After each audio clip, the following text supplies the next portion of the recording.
The dust in the old wing of the library seemed to hold a special kind of silence.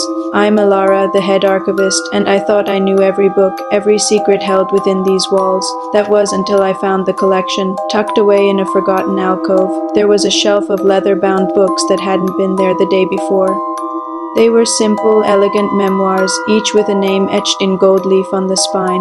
No author, no publisher, just a name. They weren't in our catalog. No one remembered acquiring them. Curiosity is a librarian's oldest companion, and mine was buzzing. I picked one up, the leather cool and smooth beneath my fingers.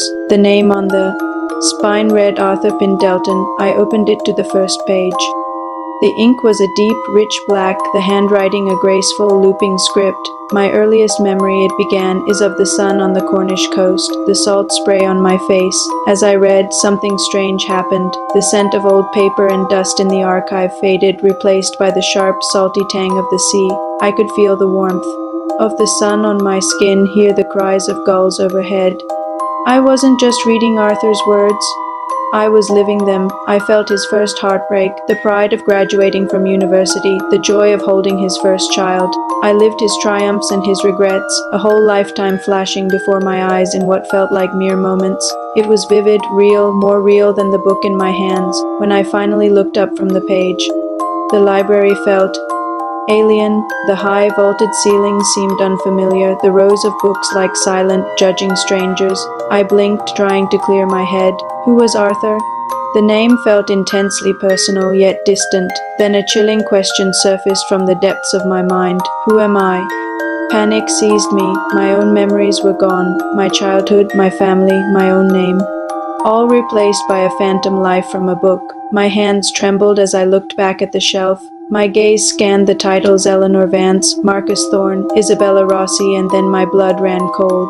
There at the end of the row was a new book. It was bound in the same dark leather with the same gold lettering, and the name on the spine was Alara Vance, my name, the one I had just forgotten.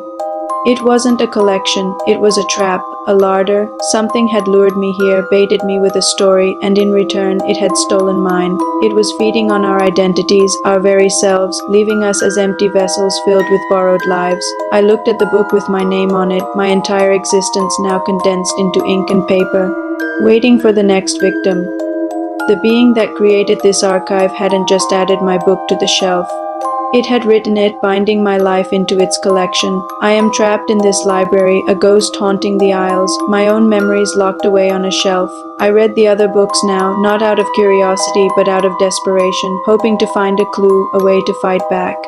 I live 1,000 different lives, but none of them are my own. Each story is a new prison. This entity, this collector of souls, it's still here. I can feel it in the chilling quiet, in the way the shadows seem to lengthen when I'm not looking. It's watching, waiting for its next reader.